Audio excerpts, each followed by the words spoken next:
अश्वत्थामा बलिर्व्यासो हनुमांश्च विभीषणः कृपः परशुरामश्च सप्तैते चिरञ्जीविनः सप्तेतान् संस्मरेन् नित्यं मार्कण्डेयमथाष्टमं जीवेद्वर्षशतं सोऽपि सर्वव्याधिविवर्जिते। कहते हैं जो भी मनुष्य इस मंत्र का उच्चारण करता है उसे दीर्घ आयु प्राप्त होती है, यानी वो अमर हो जाता है। मगर क्या आप जानते हैं इस श्लोक का अर्थ क्या है?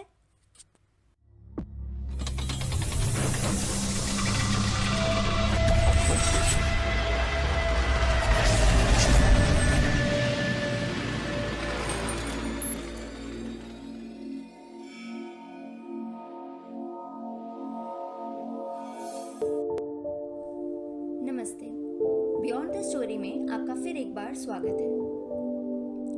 हमारे धर्म ग्रंथों में ये श्लोक पाया जाता है जहाँ उल्लेख है 7 महामानवों का, जिन्हें आज हम सप्त चिरंजीवी के नाम से जानते हैं। सप्त चिरंजीवी वो हैं जो अमर हैं और पौराणिक काल से लेकर आज तक इस धरती पर पाए जाते हैं। ये 7 पुरुष जीवन से बंधे हैं, किसी पुण्य या वरदान के चलते या फिर किसी श्राप के अधीन है। विज्ञान अभी तक इनके अस्तित्व को साबित नहीं कर पाया है, पर सनातन धर्म और ग्रंथों में इन्हें महामानव या सुपर ह्यूमन भी कहा गया है। पर इन 7 महामानवों के अलावा एक और मानव का उल्लेख है इस श्लोक की तीसरी पंक्ति में। वो महापुरुष हैं ऋषि मार्कंडेय, जिन्हें 8वां चिरंजीवी भी माना जाता है। कहते हैं यदि कोई इंसान इन 8 चिरंजीवियों का स्मरण करे तो उसे सभी रोगों से मुक्ति मिल जाती है और 100 वर्ष की आयु भी प्राप्त होती है। चलिए अब जानते हैं कि कौन है ये 8 महापुरुष जो आज भी इस पृथ्वी पर जीवित हैं। श्री हरि विष्णु के छठे अवतार भगवान परशुराम का नाम सप्त चिरंजीवियों में सबसे पहले लिया जाता है। उनका असली नाम राम था और वो शिव जी के बहुत बड़े भक्त थे।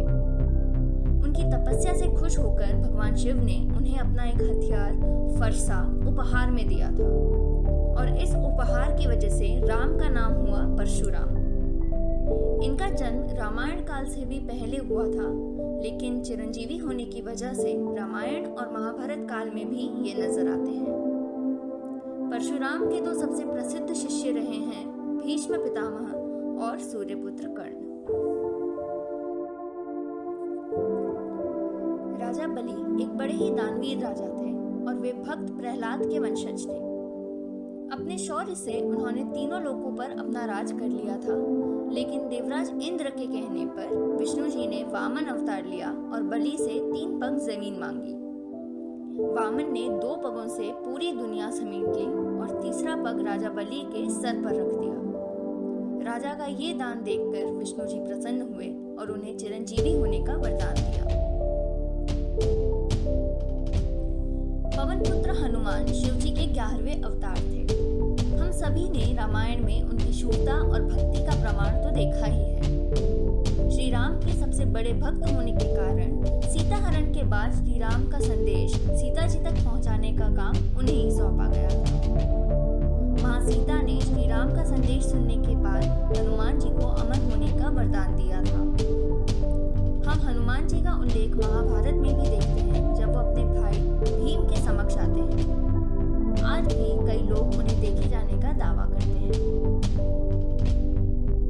रावण के भाई विभीषण भी सप्त चिरंजीवियों में से एक हैं।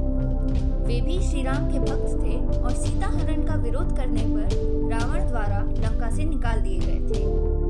इसके बाद उन्होंने श्री राम की सेना का हिस्सा बन लंका पर विजय हासिल की और लंका के राजा बन गए। गुरु द्रोणाचार्य के पुत्र अश्वत्थामा को शिव, यम, काल और क्रोध का सम्मिलित अवतार माना जाता है। कहते हैं कि गुरु द्रोण ने भगवान शिव से उन्हीं की तरह शूरवीर पुत्र मांगा था। अश्वत्थामा के मस्तक पर जन्म से ही एक मणि था जो उन्हें रोगहित रखता था। लेकिन महाभारत के युद्ध के बाद जब अश्वत्थामा ने अभिमन्यु की गर्भवती पत्नी उत्तरा पर ब्रह्मास्त्र चलाया, तब श्री कृष्ण ने उन्हें अनंत काल तक दुख और पीड़ा का जीवन नियुक्त करने का श्राप दिया और उनके मस्तक से मणि भी निकाल दिया। अश्वत्थामा एक लौते ऐसे चिरंजीवी हैं जिन्हें अमर होने का वरदान नहीं बल्कि श्राप मिला था। आज भी कई लोग मानते हैं कि उन्होंने अश्वत्थामा को देखा है और वो बहुत पीड़ा से ग्रसित जंगलों में घूमते रहते हैं। महाभारत के रचयिता वेद व्यास भी अमर हैं। वेद व्यास ने 4 वेदों की पुनः स्थापना की और महाभारत और गीता की रचना भी की। वे ऋषि पाराशर और सत्यवती के पुत्र थे और उनका जन्म त्रेता युग के अंत में हुआ था। कुरुवंश के कुलगुरु और अश्वत्थामा के मामा कृपाचार्य भी चिरंजीवी हैं। महाभारत के युद्ध के केवल अब 2 ही साक्षी जीवित हैं, जो हैं अश्वत्थामा और कृपाचार्य। शिवजी के परम भक्त ऋषि मार्कंडेय ने महामृत्युंजय मंत्र को सिद्ध किया था, जिसके कारण वो अमर हो गए। महामृत्युंजय वो मंत्र है जिसका जाप मृत्यु को टालने के लिए किया जाता है। तो ये थे वो 7 महामानव जिन्होंने समय और मृत्यु को मात दी और कलयुग के अंत तक अमर हो गए। उम्मीद करती हूँ आपको ये वीडियो पसंद आया होगा। अगर आपको लगता है कि शायद आपने भी कभी इन जैसे महापुरुषों का अनुभव किया है या इनसे जुड़ी कुछ और घटनाएं सुनी हैं, तो कमेंट सेक्शन में हमें ज़रूर बताएं। और यदि माइथोलॉजी और इंडियन कल्चर से संबंधित कोई भी टॉपिक है जिसके बारे में आप जानना चाहते हैं, तो वो टॉपिक भी हमें ज़रूर बताएं ताकि हम आपके समक्ष वो कहानियाँ प्रस्तुत कर सकें।